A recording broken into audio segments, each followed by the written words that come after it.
When browsing YouTube lately, I see a lot of World Cup food content and it's always the same. Have World Cup in the title and then just buy food from different cuisines. Like, I don't think Team Japan will be dining at Sushi Nas, you know what I mean? Every athlete has their favorite food, but I wonder what they actually eat at those team dinners. Today, we'll learn the official diet and nutrition of each country's team and see what they feed their players to ensure best performance in the World Cup. The National Dietary Guidelines recommends plant-based diet with seafood over red meat. This World Cup, the Norwegian team flew 1,300 pounds of food to their base. Do they not trust American food? I don't know. But definitely because the team chef Aaron Espeland emphasized that familiar flavors lead to optimal performance. The player's favorite must be the Norwegian brown cheese, Jarlsberg, offering deep nutty flavors and melts perfectly. To accompany all this, I have a simple salad for our vegetable intake. And yes, this is the first time you witness me eat salad on this channel. Squeeze the lemon on top of the halibut with Jarlsberg cheese pasta. I like how lean the halibut is, very tender, skin's crispy. The Jarlsberg cheese offers kind of have a hint of sourdough. Makes me feel like I'm drinking beer, but I'm not. You know? My favorite part about the team diet is that they carry players' favorite cheese everywhere they go, emphasizing on the taste of home. What a fantastic strategy to ensure best performance on a foreign land. A tier. The Japanese Football Association's updated nutrition guides emphasize that players need not just training, but a whole lifestyle of nutrition, rest, and sleep. They have a 5-piece dieting system requiring stable grain, main protein, vegetables, fruits, and dairy. I'm gonna go in here with the pre-made soup base, but you can make it yourself with soy sauce, water, dashi, sake. Once that comes to a boil, drop in the onion, chicken thigh, close the lid, and let it steam for 6. In Japanese, the dish's name, oyakudon, translates to mother and child bowl. What an appetizing name to make me think of committing a generational murder. And on the side, players usually will have some pickled vegetables. I had some spinach and jalapeno. Not only adds fiber to the meal, but also promotes gut health. Even though it's boiled, but the chicken thigh took on a lot of flavor from the broth. I don't know when this video is gonna be released, but let's hope they do well in the World Cup.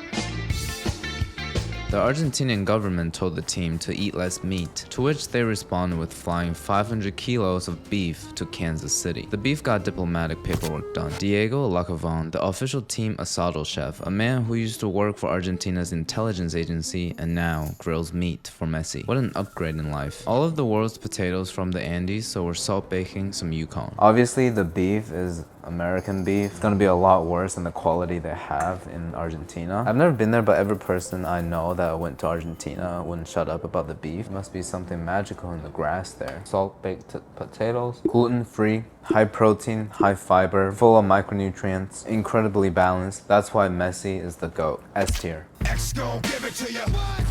The US men's team's first ever traveling chef, Bryson Bilipondo, had a signature genre of food, anything with oats. Considered as the best source of energy by many athletic institutions, we're doing here a coconut overnight oats with chia seeds. Warm water, yeast. Do you like that? I got a Danish dough hook. I feel like I'm Claire Saffitz with this thing. I'm gonna cast a spell on this. Hakuna Matata.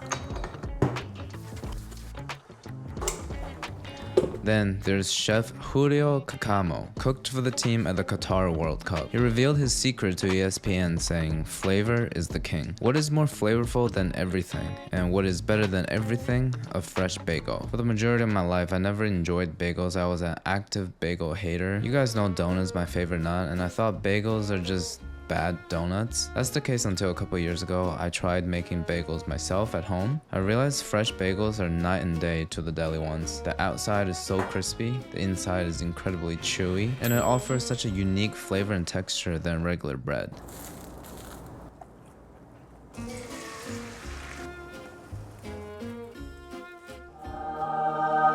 Why there's only half jar left? I got so hungry last night. The overnight oats almost became later that night oats. Fresh blueberries, granola, coconut milk.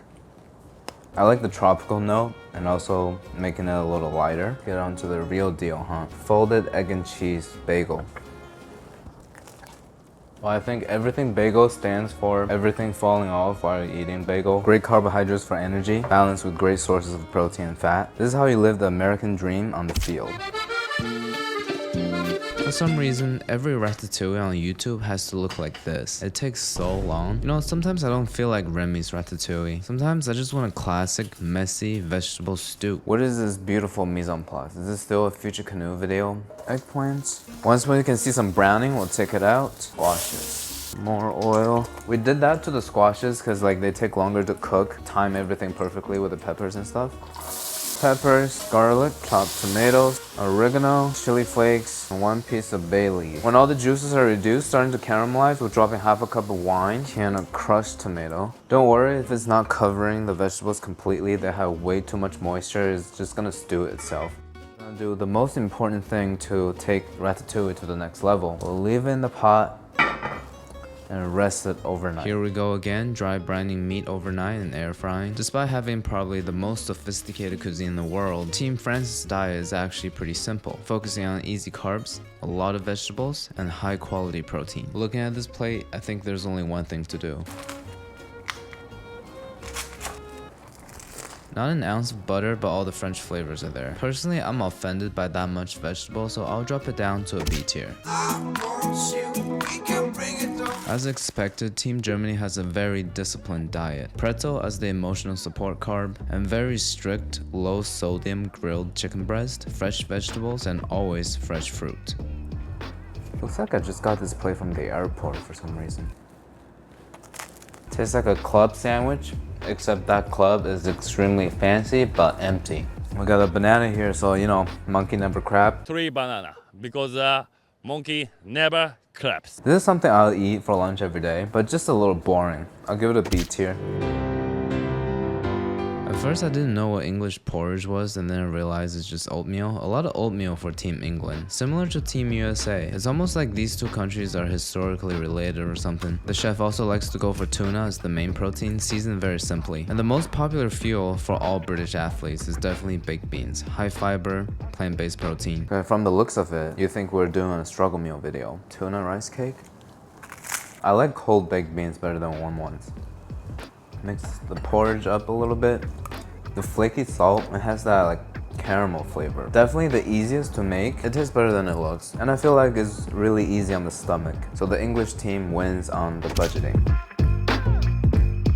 Team Switzerland's diet and nutrition is as secretive as some of the other Swiss industries. But from the couple articles I've read, they seem to be focusing on the cleanest diet possible. So I made some pan-seared chicken coated in a light layer of seasoned flour, just so we get a better Maillard reaction. On the side, I sliced up a piece of bread and toasting it with a piece of cheese from Switzerland that our community is all too familiar with, the raclette. With fresh vegetables, our Swiss plate is looking lean.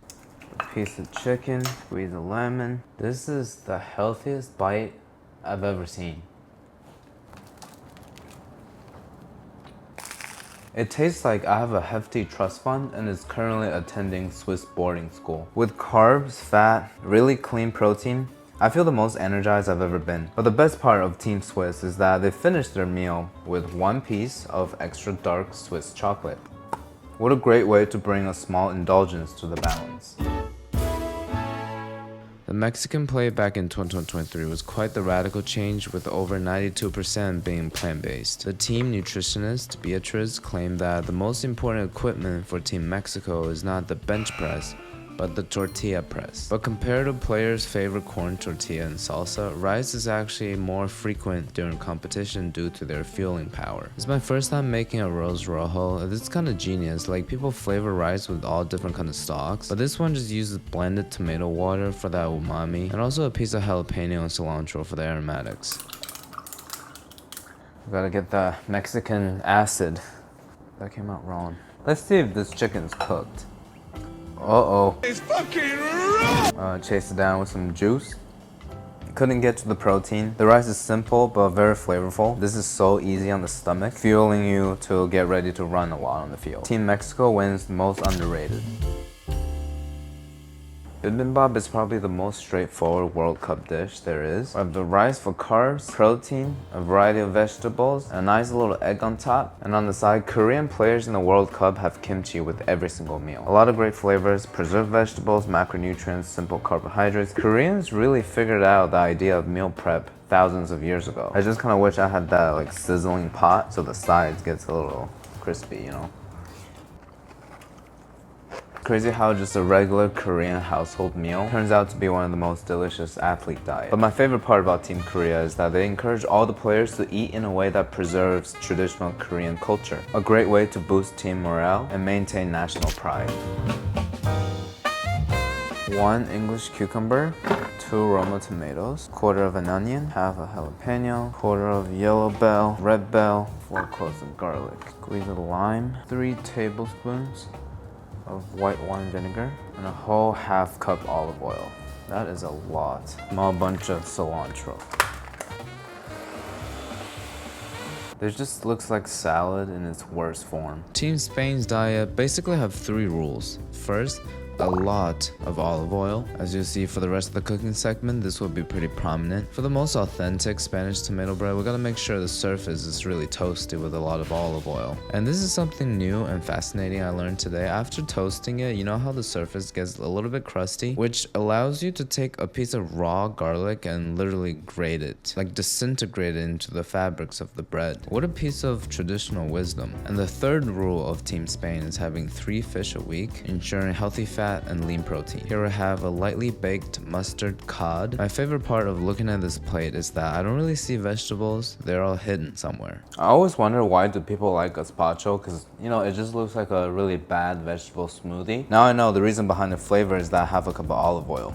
I guess Gordon is right, fat is flavor. The cod is perfectly seasoned, love the charring on top, and the raw garlic flavor coming off the tomato bread is very pleasant. Didn't expect to love it so much. The Spanish team diet, A tier. The biggest soccer country in the world. If I know anything about Brazilians, is that my subscribers are really passionate. I'm scared that I'm gonna cook some Brazilian food, mess it up, and you know, get cooked. So today I ordered from the most authentic Brazilian restaurant in New York City. Brazil is the only country in the world that doesn't need a food pyramid to know how to eat. They have something magical called the rice and beans. And there's a lot of science behind it. I learned that beans are rich in lysine but low in methionine. And rice is low in lysine and just like my uncle, high on meth. In a world where most plants only give us incomplete protein, failing to feed us properly, rice and beans together offers every single essential amino acid, and they're the 2 cheapest foods on earth. Brazilian athletes go through about 16 kilograms of rice and beans a day. We also have Brazilian yuca fries. The cassava root has even higher glycemic index than potatoes, keeping your blood sugar stable. I also ordered this filet mignon stroganoff to balance everything. The sauce is a good amount of acidity but still creamy. On the side we have these Brazilian cheese puffs that taste like a combination of mozz sticks and garlic bread. The Brazilian Journal of Nutrition found that acai supplementation improved antioxidant status, lowered blood lactate, and overall increased the aerobic capacity in athletes. Brazil's national snack is basically a legal performance enhancement. This meal smells great, tastes delicious, has a variety of texture, S tier. So after what happened in the last video, I wouldn't be surprised if currently in the streets of Lisbon there are wanted pictures of me posted around. I didn't know I had that many Portuguese subscribers and they are all angry. As our last segment of the day, I thought I'd show everyone some real Portuguese food to highlight the beauty of the cuisine, you know? Where at Latau in the West Village, people say it's very authentic, starting with beet and goat cheese salad. Really not stingy with the portion size here, but the plating could be better as everything's falling apart like my academic life. Move on to the tiger prawn, braised in a sauce of shrimp stock, garlic, spices, and herbs. The best part is dipping the bread into them. My favorite so far. Then we have the classic Portuguese seafood rice. I think the waiter wanted to kill me because I kept calling it paella. But look at the size of these seafood. The rice is really soupy, fresh seafood stock with saffron flavored it perfectly. Finally, the peri-peri chicken pulls apart to the touch, and the peri-peri seasoned oil reminds me of Nashville hot and a hint of Moroccan flavor in it too. This is easily one of the most random spots I've come across, but pleasantly surprised. I'm glad I'm not eating bacalao abroad, S tier. I'm not a gambling person unless one of these gambling sites wants to sponsor us. But I do want to make a prediction that this year probably Argentina. If I get it right, how about you guys help me get somebody new to subscribe? If I get it wrong, I'll eat the winner's country's food for 100 hours straight. So hopefully not English. Alright, thank you.